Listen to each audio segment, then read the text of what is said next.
Media anti-Trump masuk ke mode darurat karena Iran pada hari Rabu 27 Mei 2026 terlihat mencoba mengubah penyerahan diplomatik menjadi propaganda dalam negeri. Setelah didesak oleh tekanan Amerika untuk bernegosiasi mengenai pembukaan kembali Selat Hormuz, lalu lintas komersial, dan kesepakatan yang lebih luas dengan Washington. Sementara pihak kiri mencoba menjual gagasan bahwa Trump tidak terlalu diuntungkan. Kenyataan yang sebenarnya justru lebih mengganggu bagi mereka. Iran tidak sedang menunjukkan kekuatan. Mereka sedang berusaha menjaga muka. Rezim sekarang membahas syarat, tenggat waktu, mediasi, dan pengawasan. Trump membuat rezim merasakan biayanya dan memaksa para ayatullah untuk ikut dalam permainan yang dulu mereka klaim bisa mereka kendalikan. Sesuatu yang coba disembunyikan oleh Iran. Mengapa pihak kiri panik? Bagaimana Trump membalikkan keadaan dan membuat rezim menyerah setelah berminggu-minggu mengatakan bahwa mereka tidak akan pernah menyerah? Saya akan segera menceritakan semuanya kepada Anda. Jika Anda menyukai konten digital seperti ini, langsung ke intinya dan tanpa basa-basi. Pertimbangkan untuk berlangganan, karena di sini ada video seperti ini setiap hari.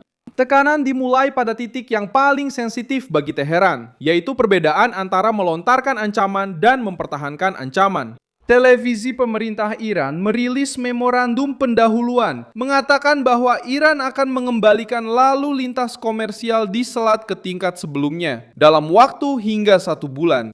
Sementara Amerika Serikat akan menarik pasukannya dari wilayah tersebut dan menghentikan blokade laut. Namun, cara informasi ini muncul sudah menunjukkan masalahnya. Itu tidak datang sebagai kemenangan militer yang jelas. Itu datang sebagai draft, sebagai uji coba narasi, sebagai upaya untuk menjual kepada publik Iran sebuah jalan keluar yang tidak terlalu memalukan. Gedung Putih membantah versi Iran dan menyebut laporan itu sebagai rekayasa. Reaksi ini menunjukkan bahwa Trump tidak mau dimasukkan ke dalam skenario Teheran. Rezim tersebut berusaha buru-buru ke media pemerintah dan mempublikasikan persyaratan mereka sendiri sebelum Washington mengendalikan pembacaan politik atas kesepakatan itu. Disitulah pihak kiri memanfaatkan keributan dan mencoba mengubah negosiasi itu menjadi kekalahan Amerika. Namun, apa yang muncul di balik tirai itu adalah hal yang berbeda. Iran hanya membicarakan penarikan, blokade, lalu lintas, dan mediasi karena tekanan itu berhasil. Siapa yang merasa nyaman tidak perlu membocorkan draft. Siapa yang sedang menang tidak perlu buru-buru menjelaskan kemundurannya sendiri. Trump juga sudah menegaskan bahwa dia tidak akan menerima Iran atau Oman menguasai Selat Hormuz, seolah-olah jalur itu adalah milik pribadi rezim yang bermusuhan. Dalam rapat kabinet di Washington, dia menuduh Teheran mencoba menunda negosiasi hingga pemilu paruh waktu, seolah-olah rezim itu bisa menunggu perubahan politik di Amerika Serikat untuk mencari syarat yang lebih baik. Penafsirannya sederhana, Iran sedang mencoba mengulur waktu, bukan karena mereka kuat, tapi karena mereka tahu Trump tidak bernegosiasi seperti seorang demokrat yang lemah. Teheran ingin waktu, Trump ingin jaminan, Teheran ingin narasi, Trump ingin mekanisme pengawasan. Penyerahan diri Iran terlihat ketika rezim yang dulu berteriak perlawanan mulai membahas bagaimana membuka kembali jalur, bagaimana menormalkan perdagangan, bagaimana menghindari pukulan baru. Debat tentang batas waktu 60 hari untuk memperkuat kesepakatan itu sendiri menunjukkan bahwa Iran sedang mencari jalan keluar secara institusional agar tidak mengakui bahwa mereka telah dipaksa menyerah oleh kekuatan. Kelompok kiri ingin menyebut ini sebagai kegagalan Trump. Bagi yang melihat dengan tenang, ini adalah langkah mundur yang sudah diperhitungkan oleh Teheran di tengah tekanan yang menjadi terlalu mahal. Operasi Amerika terhadap Iran sudah dipresentasikan oleh Gedung Putih sebagai bagian dari kebijakan perdamaian melalui kekuatan. Washington mengatakan bahwa tujuannya adalah menghancurkan kemampuan militer rezim, mencegah kemajuan nuklir, memutus dukungan terhadap kelompok teroris, dan membuka jalan bagi gencatan senjata dengan pembukaan kembali Selat Hormuz. Kelompok kiri mengabaikan detail ini karena hal itu membongkar tesis tentang kehancuran. Trump tidak masuk ke dalam krisis ini untuk menyenangkan komentator televisi. Dia memperjelas ongkosnya dan memaksa lawannya untuk memilih antara terus menerima pukulan secara politik atau bernegosiasi.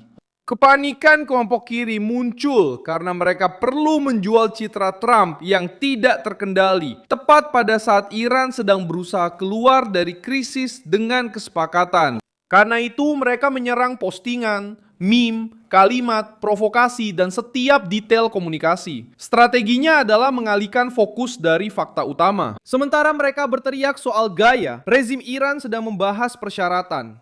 Sementara mereka membicarakan soal ledakan emosi, Teheran membicarakan lalu lintas maritim. Sementara mereka pura-pura Trump gagal, para ayatollah mencoba menjelaskan kepada rakyat mereka sendiri mengapa mereka bernegosiasi dengan presiden yang sama yang dulu mereka klaim akan hadapi dengan berani. Kasus Kanada juga ikut masuk dalam perang narasi ini dengan cara yang menyimpang. Pemerintah Kanada memulai negosiasi untuk membeli sistem Global Eye dari Saab sebagai kemampuan baru peringatan dini dan pengendalian udara. Kelompok kiri mencoba menjual ini sebagai bukti isolasi Amerika Serikat. Namun, pembacaan seperti itu mengabaikan perubahan yang sudah lama dituntut oleh Trump. Sekutu harus mengeluarkan lebih banyak, memproduksi lebih banyak, dan menanggung sebagian dari pertahanan mereka sendiri. Pengumuman dari Kanada menyatakan bahwa Global Eye akan membantu Angkatan Bersenjata Kanada mendeteksi dan mencegah ancaman di Arktik dan wilayah lainnya. Pengumuman itu juga menyebutkan dukungan terhadap 3.000 lapangan kerja di sektor dirgantara dan pertahanan. Saab menyatakan bahwa Kanada telah memulai negosiasi formal, namun belum ada kontrak yang ditandatangani maupun pesanan yang diterima. Artinya, bahkan dalam hal ini, pihak kiri mencoba mengubah negosiasi pertahanan industri menjadi seolah-olah penguburan kepemimpinan Amerika. Sebenarnya, para sekutu sedang melakukan reorganisasi karena mereka menyadari bahwa dunia menjadi lebih keras. Dan hal ini sejalan langsung dengan pandangan Trump. Pertahanan tidak bisa hanya sekedar pidato yang indah, harus menjadi kemampuan nyata. Ekonomi juga ikut dalam persaingan yang sama. Para pemimpin Partai Republik sudah mengatakan bahwa pemilu paruh waktu akan ditentukan oleh kondisi ekonomi, investasi, dan persepsi perbaikan di Amerika Serikat.